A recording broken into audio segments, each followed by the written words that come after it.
Kona EV ini dia juga punya iPedal. Jadi kita bisa one pedal driving. Selain itu, dia juga punya driving mode. Settingannya ada banyak.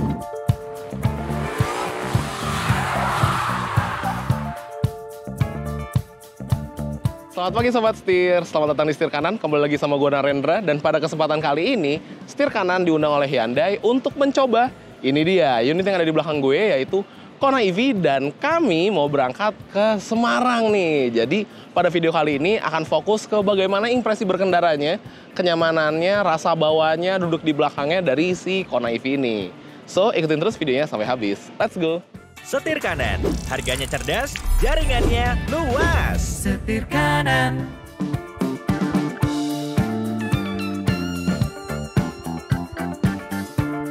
Oke Sobat Setir, sekarang kita udah di perjalanan, lebih tepatnya kita lagi di MBZ nih, salah satu jalan tol yang ikonik banget kalau kita mau mengarah ke Jawa. Dan emang jalanannya juga sambungannya sih kacau dan bergelombang banget. Jadi bisa dibilang cocok nih buat kita ngebahas mengenai rasa berkendaranya dari Kona EV terbaru ini. Nah, sekarang posisinya Jason dari mana lo? Berkendara. Jason dari berkendara lagi bawa, dan di belakang ada Bang Ogut nih. Halo. Dan gue dapet shotgun di depan, jadi mau ngebahas tipis-tipis masalah rasa jadi penumpang di depan dari Kona EV ini. Mulai dari mana ya? Mulai dari posisi duduk dulu deh. Kalau posisi duduknya sih berasa luas ya. Ciri khasnya EV-nya Hyundai modern lah. Berasa luas dan berasa di rumah. Berasa luas dan berasa homey banget. Enak. Bantingannya di depan sih berasa aman, tapi feel di belakang kayaknya beda nih ceritanya. Karena emang suspensi belakang dia jauh lebih empuk ya rasanya ya. Dan lumayan bouncy nih Sobat Setir. Gitu. Kemudian di depan ini gue dapat apa aja? Gue banyak banget dapat fitur di depan. Kayak ya kalau electric seat pasti lah ya. Electric seat, terus dia juga heated and cooling nih dari jok depannya. Terus kalau gue lihat dia punya konsol tengah itu nggak apa ya? Dia nyambung gitu desainnya. Beda sama Ioniq 5 yang emang kita bisa lewat tuh, ya kan Cik? Benar. Kaki lo bisa lewat. Ini lebih mirip Ioniq 5N. Ini lebih mirip 5N, bener. Sambil lo nyetir, sambil gue mau ngulik-ngulik head unit yang mau nunjukin ke Sobat Setir semua juga soalnya. Sikat, Dra. Ini the curve apa namanya? Curve display. Curve display. Nice. Very nice. Oke, mari kita bahas head unitnya. Nah, Sobat Setir, ini dia head unit yang tadi gue bahas. Ukurannya itu di 12,3 inch. Dan kalau kita lihat, dia tuh curve display gitu. Kalau kita lihat lagi nih, kita bahas lebih dalam. Di sini tuh ada berbagai macam settingan karena dia memang sudah terintegrasi dengan mobilnya nih. Pertama, di sini ada EV. Jadi EV itu menampilkan informasi mengenai kelistrikannya. Sekarang state of charge kita di 83% dengan sisa range itu di 369 km kalau on AC, dan kalau off AC di 400 km. Jadi ya lumayan bedanya jauh ya. Terus kalau kita intip lagi, di sini ada buat nyari kiblat, itu juga bisa. Terus kalau kita geser, di sini ada weather. Ini status-status tentang cuaca ya. Kemudian kalau kita setting-setting lagi juga banyak banget settingan-settingan lainnya. Dan salah satu yang paling kepake di perjalanan jauh seperti kami yang sedang lakukan ini adalah Apple CarPlay. Tuh, dia juga ya selayaknya Apple CarPlay ya, canggih dan useful banget. Bisa buat ngatur-ngatur lagu, bisa buat ngatur-ngatur maps juga. Itu. Dan menurut gue, satu hal yang pengen gue highlight adalah quality dari layar ini bagus banget. Selayaknya Hyundai dan kendaraan-kendaraan modern zaman sekarang sih sebenarnya. Tapi oke lah, nice banget Sobat Setir. Dan di bagian bawah, ini adalah shortcut yang tadi gue bahas. Tuh, di sini ada home, map, search, media, seek, track, dan lain-lain. Dan ini untuk pengaturan AC-nya nih. Tuh, jadi kita nggak perlu nyari-nyari atau ngulik-ngulik di head unit karena di sini udah disediakan shortcut-nya. Dan kalau kita geser lagi ke bawah, ini ada si wireless charging-nya Sobat Setir. Tuh. Dan colokan-colokan pintar ciri khas kendaraan-kendaraan Korea nih, gayanya seperti ini ya. Nice banget. Dan satu hal yang baru ditemuin sama Jason Hari adalah ini dia. Jadi kita bisa drag dari atas kayak HP zaman sekarang gitu. Kita bisa display off, which is important ketika lagi driving malam. Terus ada brightness juga bisa kita atur, navigation guidance, navigation sound effect, dan camera 360 dari sini. Ini ada button buat 360, kita pencet dan dia langsung keluar nih. Nah, gambarnya juga ciri khas Hyundai, HD banget. Tuh. Tuh, ini kamera depan, ini samping dan belakang. Tuh, tapi karena dia lagi jalan, jadi kita nggak bisa pakai fitur yang 360 rotate gitu ya. Tapi ya udah canggih enough lah, nice. Oke sobat setir, sekarang gantian gue yang bawa nih. Jadi posisinya sekarang JH di belakang, Mr. Master Faris di depan, shotgun gue, dan gue yang bawa. Gue mau ngebahas dari segi posisi duduknya dulu. Nah, posisi duduknya ini sebenarnya ciri khasnya Hyundai EV banget nih kalau menurut gue. Adjustable, naik turun, maju mundur, reclining, semua elektrik. Terus naik turunnya juga dia ada dua sisi yang bisa naik turun. Di bagian penyangga belakang itu bisa naik turun, di bagian depan untuk penyangga paha juga bisa naik turun. Jadi kita beneran bisa nge-adjust posisi duduk sesuai dengan yang kita inginkan gitu. Tinggi gue di 170 cm, dan menurut gue buat badan-badan Asia Tenggara tinggi-tinggi standar orang Indonesia sih fine banget gitu untuk bawa si Kona EV ini. Dan juga untuk steering positionnya adjustable juga, dia bisa tilt and telescopic, jadi oke banget sobat setir. Kemudian berlanjut lagi ngebahas masalah kekedapan kabin dulu kali ya. Ini kabinnya sih bisa dibilang cukup premium nih, karena untuk kekedapannya oke banget, tapi memang gue sih ngedenger sedikit-sedikit bocor suara road noise ya. Baik jalannya di aspal maupun jalannya di cor-coran kayak gini.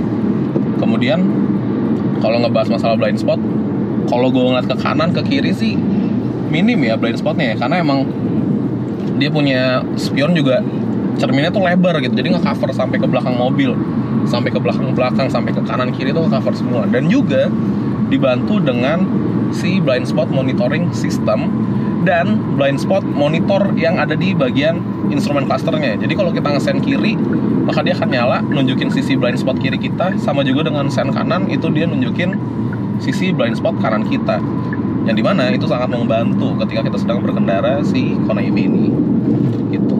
Kemudian kalau ngebahas masalah bantingan, nah ini menarik nih. Jadi kalau yang gue rasain di Kona EV ini, bantingannya tuh enak, suspensinya empuk, bahkan cenderung terlalu empuk sebenarnya untuk di bagian belakang. Nah, berasanya sih memang ketika kita lagi berkendara jarak jauh kayak gini, kalau lagi di jalan tol, berasa tuh bagian belakang dari mobil tuh lumayan mengayun-ngayun dan cenderung sedikit lari-lari. Tapi lari-larinya juga masih di batas wajar sih sebenarnya kalau menurut gue, nggak yang sampai liar banget itu juga enggak. Tapi suspensi depannya just right, pas banget. Sama juga dengan handlingnya.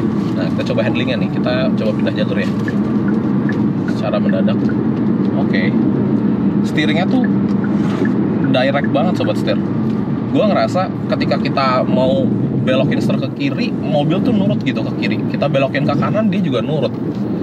Dan cepet gitu, nggak ada lag-nya gitu ya. Coba kita pindah lagi. Oke, pantatnya juga ikut ngebelok, walaupun sedikit berasa telat dikit lah, tapi fine-fine aja sebenarnya. Nah, selain itu, si Kona EV ini dia juga punya iPedal. Jadi kita bisa one pedal driving, dan untuk regennya itu kita bisa atur-atur karena dia punya sekitar 3 level dan ada iPedal yang terakhir. Dan juga dia bisa auto. Jadi kita bisa adjust sesuai dengan keinginan kita sendiri. Kalau gue sih bukan tim pengguna regenerative braking ya. Paling kepakainya tuh kalau lagi di dalam kota gitu, lagi stop and go tuh enak banget. Cuman kalau lagi perjalanan jauh gini, gue prefer gliding aja. Jadi posisi regennya tuh di 0 aja. Itu kalau gue. Cuman pasti kalian beda-beda juga sih bagaimana gaya berkendara masing-masing lah. Selain itu, dia juga punya driving mode. Settingannya ada banyak. Dia ada Eco, Normal, Sport, dan Snow. Nah, Snow ini memang sebenarnya di Indonesia sih nggak begitu kepake. Secara sistem kerjanya dia pasti akan ngelimit tenaga agar kita tetap dapat traksi di salju. Tapi karena di Indonesia nggak ada salju, jadi kayaknya nggak begitu kepake. Tapi kalau kita engage ke sport, terus kita tarik dikit, mobil sih meluncur sobat setir. Ya ciri khas sebuah EV lah, yang dimana emang karakter tenaganya tuh instan gitu, pick up-nya langsung. Jadi kita injak pedal gas, dia langsung meluncur, which is nice banget menurut gue. dan mobil ini juga memiliki tenaga yang bisa dibilang besar. Nah, mobil ini menghasilkan tenaga di 160 kW dan torsinya di 255 Nm, yang dimana lebih dari cukup untuk sebuah Kona dari sebuah motor listrik yang berada di bagian depan. Jadi dia front wheel drive ya. Ya, kalau kita ingat sih Ioniq 5 itu kan dia rear wheel drive. Ioniq 6 dia all wheel drive. Jadi sekarang ada opsi. Ya sebenarnya dari Kona yang lama juga dia front wheel drive sih. Jadi kita feel berkendaranya pasti beda. Tapi front wheel drive memang cenderung lebih nyaman digunakan di dalam kota gitu. Jadi ya kembali lagi ke masing-masing sobat setir sih, sukanya yang karakternya seperti apa. Selain itu, mobil ini juga memiliki Smart Sense yang sistemnya tuh smart banget. Kalau menurut gua, dia tuh intuitif, canggih, dan sebagai contoh deh, misalkan kita lagi engage nih ya, engage-nya kan di sini nih, di bagian setir. Masuk, kita bisa ngatur distance sama kendaraan depan. Kita mau jaraknya semana. Kalau gue prefer yang jaraknya dekat, karena orang Indonesia karakter bawahnya tuh suka motong-motong orang. Kemudian tinggal kita aktifin lane keeping-nya, maka udah kita tinggal santai aja di dalam mobil gitu, bisa lepas tangan. Nanti ketika dia notifikasi kita untuk nyentuh setirnya, buat make sure bahwa kita masih in control, kita tinggal pegang setirnya aja. Pengeremannya itu smooth, pelan, dan ketika mobil yang kita lock di depan itu geser atau beda jalur, maka mobil ini keep up kecepatan yang kita set itu juga dengan cara yang halus, nggak kasar, jadi nggak dadakan. Menurut gua itu ciri khas sebuah ADAS yang emang beneran pinter. Seperti itu sobat setir. Nice, just right, enak banget. Dan banyak banget fitur-fitur yang ngebantu ya, kayak yang tadi gue bilang ADAS. Terus dia juga punya si blind spot monitor di instrument clusternya. Asik banget sih. Nice. Habis ini kita coba pindah ke belakang, kita rasain bagaimana rasa duduk di belakang. Karena katanya di belakang tuh lumayan bouncy kan, tapi kan gue belum duduk di belakang nih, jadi abis ini kita cobain. Kalau gitu kita lanjut lagi perjalanan, let's go.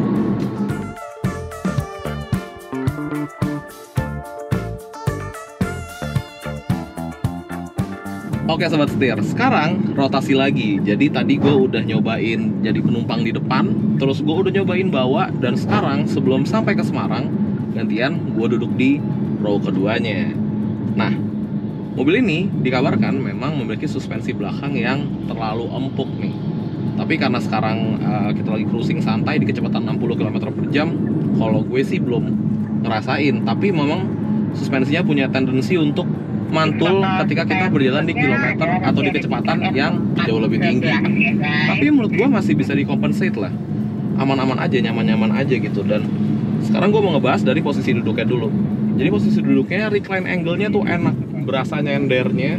Terus kemudian untuk legroom, JH ini duduk di posisi yang wajar. Tinggi lo di berapa, J? 170 ya? 174 cm. Dan gue di belakang dapat legroom di sekitar berapa jari nih? 5, 6, 7 jari. Dan headroomnya di sekitar sama kurang lebih jauh, nggak, bahkan lebih 8 jari. Ya ini sih lebih dari cukup. Kemudian di belakang ini juga kita mendapatkan indoor V2L yang dimana kepake banget kalau lagi mau kerja atau nge-charge atau road trip kayak kami sekarang ini. Ada 2 buah charging port Type C, ada ventilasi udara juga.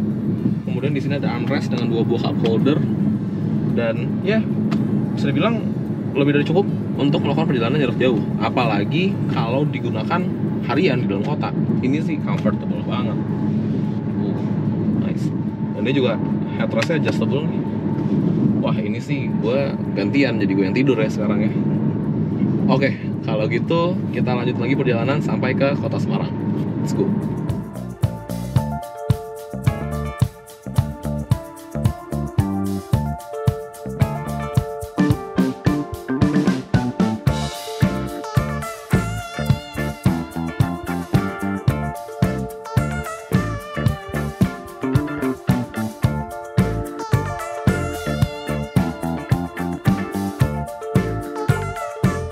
Sobat setir, kami sudah sampai di penghujung acara nih, karena besok itu udah tinggal pulang aja. Pulangnya juga naik pesawat, nggak bareng sama Konanya. Jadi sekalian aja gue mau menutup video kali ini. Nah, esensi dari video kali ini adalah gimana rasanya cobain naik dan nyetir si Kona EV ini. Kita kemarin juga udah nyobain, duduk di depan kiri, duduk di belakang, dan nyupir mobilnya gitu. Gue mau kasih kesimpulan rasanya, kita mulai dulu dari duduk di depan kiri sebagai penumpang. Depan kiri sebagai penumpang itu enak banget, space-nya luas, mobilnya juga enak, duduknya juga nyaman rasanya, seats-nya tuh adjustable, dan kita juga dapat merasakan fitur-fitur dari si head unitnya yang canggih itu, yang berukuran 12,3 inci. Nah, kemudian duduk di bagian belakang juga berasa luasnya, juga berasa nyamannya, namun ada sedikit catatan nih dari gue, karena gue ngerasa suspensi belakangnya itu terlalu bouncy. Nggak terlalu bouncy sih, lumayan bouncy lah. Yang dimana paling berasanya kalau kita duduk di belakang. Kemudian rasa berkendaranya itu juga sangat-sangat memuaskan. Tenaganya berasa besar, 160 kW, torsinya di 255 Nm. Terus juga driving mode-nya berasa banget, ngebantu banget kita ketika lagi ingin berkendara. Dan juga untuk handlingnya, menurut gue sih memuaskan banget. Memang bisa dibilang bantingan dari sok belakangnya itu juga ikut berkontribusi nih ke rasa berkendaranya, yang dimana rasanya tuh bagian belakang dari mobil lumayan jadi liar, tapi sebenarnya masih bisa dikompensasi nih bagaimana kita bawanya aja Sobat Setir. Oke, kalau gitu sekian video kali ini. Jangan lupa untuk klik like, komen, dan subscribe, serta follow TikTok dan Instagram kami di @setirkanan_official. Gua Narendra, sampai ketemu lagi di video selanjutnya. Salam setir kanan.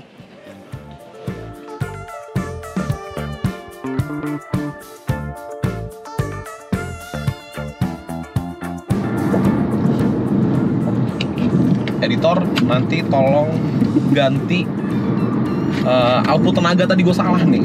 Jadi gue ulang ya, buat angkanya doang. 1, 2, 3. Terus kemudian di belakang nih, ngebahas masalah di mobil.